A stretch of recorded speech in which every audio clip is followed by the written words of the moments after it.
நாடாளுமன்ற தேர்தல் கூட்டணி தொடர்பாக தேமுதிக மாவட்ட செயலாளர்கள் மற்றும் நிர்வாகிகளோடு பிரேமலதா ஆலோசனை மேற்கொண்டார். மேலும் விவரங்களோடு செய்தியாளர் பாண்டியராஜன் இணைப்பில் இருக்கிறார். பாண்டியராஜன், வணக்கம். இந்த ஆலோசனை குறித்து சொல்லுங்க. நாடாளுமன்ற தேர்தலை எதிர்கொள்வதற்கு எதுவாக இன்று தேமுதிகவினுடைய தலைமை அலுவலகத்தில் மாவட்ட செயலாளர்கள் கூட்டம் நடைபெற்று வருகிறது. அதற்கு முன்னதாக மாவட்ட செயலாளர்கள் கூட்டத்தில் 10 தீர்மானங்கள் நிறைவேற்றப்பட்டிருக்கிறது.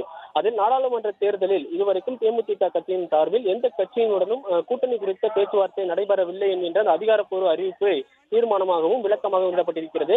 குறிப்பாக யூகங்களின் அடிப்படையில் பல்வேறு சமூக வலைதளங்களில் தேமுதிக கட்சி ஒரு சில கட்சிகளுடன் கூட்டணி பேச்சுவார்த்தையில் ஈடுபட்டிருப்பதாக வந்த தகவல்கள் இந்த தீர்மானத்தில் மறுக்கப்பட்டிருக்கிறது. அதற்கான விளக்கமும் கொடுக்கப்பட்டிருக்கிறது. நேரடியாகவோ மறைமுகமாகவோ தேமுதிக தலைமை எந்த கட்சியுடனும் இதுவரைக்கும் கூட்டணியில் பேச்சுவார்த்தையில் ஈடுபடவில்லை எனவும் தற்பொழுது மாவட்ட செயலாளர்கள் மற்றும் தேமுதிகவினுடைய கழக நிர்வாகிகளுடைய தனிப்பட்ட அவருடைய கருத்துக்கள் பெறப்பட்டு இறுதியாக முடிவு செய்யப்படும் எனவும் அந்த தீர்மானத்தில் குறிப்பிடப்பட்டிருக்கிறது. மேலும் கூட்டணி குறித்த முடிவு எடுக்கக்கூடிய முழு அதிகாரமும் கழகத்தினுடைய பொதுச் செயலாளராக இருக்கக்கூடிய பிரேமலதா அவர்கள் தான் எடுப்பார்கள் என்றும் தெரிவிக்கப்பட்டிருக்கிறது.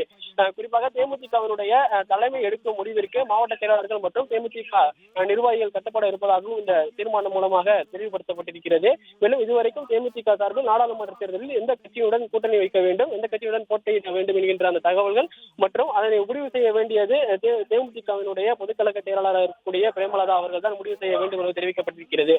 தற்போது வரைக்கும் மாவட்ட செயலாளர்கள் மற்றும் தேமுதிகவினுடைய நிர்வாகிகளாக இருக்கக்கூடியவர்களிடம் தனிப்பட்ட கருத்துக்கள் பெறப்பட்டதன் அடிப்படையில் தான் தேமுதிகவினுடைய தலைமை கூட்டணி குறித்த முடிவை எடுக்கும் எனவும் இந்த தீர்மானத்தில் தெரிவிக்கப்பட்டிருக்கிறது. குறிப்பாக மத்திய அரசிற்கு நன்றி தெரிவித்து இங்கே தீர்மானம் நிறைவேற்றப்பட்டிருக்கிறது. பத்மபூஷன் விருது வழங்கியதற்காகவும் பாரத பிரதமர் மற்றும் மத்திய அரசிற்கு நன்றி தெரிவித்தும் தீர்மானம் நிறைவேற்றப்பட்டிருக்கிறது. விஜயகாந்தினுடைய திருவுருவத்திலேயே அந்த தேமுதிகவினுடைய அலுவலகத்தில் வைப்பதற்கான தீர்மானம் நிறைவேற்றப்பட்டிருக்கிறது.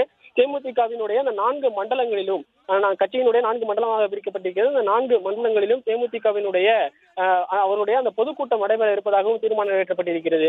குறிப்பாக விஜயகாந்த் அவர்களுடைய நினைவேந்தல் கூட்டம் போன்று பொதுக்கூட்டம் நடத்தி விஜயகாந்த் அவருடைய பற்றியும் அவருடைய அந்த பொதுக்கூட்டத்தை நடத்த வேண்டும் எனவும் தேர்தலுக்கு நிச்சயமாக தலைமை விஜயகாந்த் அவர்களுடைய குடும்பத்திற்கு கட்டுப்பட்டு அவர்கள் சொல்வதை கேட்கும் பட்சத்தில் யாராவது உழைக்க வேண்டும் என்கின்ற தீர்மானம் நிறைவேற்றப்பட்டிருக்கிறது. மொத்தமாக நடைபெறும் இந்த பொதுக்கூட்டத்தில் மாவட்ட செயலாளர்கள் கூட்டத்தில் 10 தீர்மானங்கள் நிறைவேற்றப்பட்டிருக்கிறது. தகவல்களுக்கு நன்றி பாண்டியராஜன்.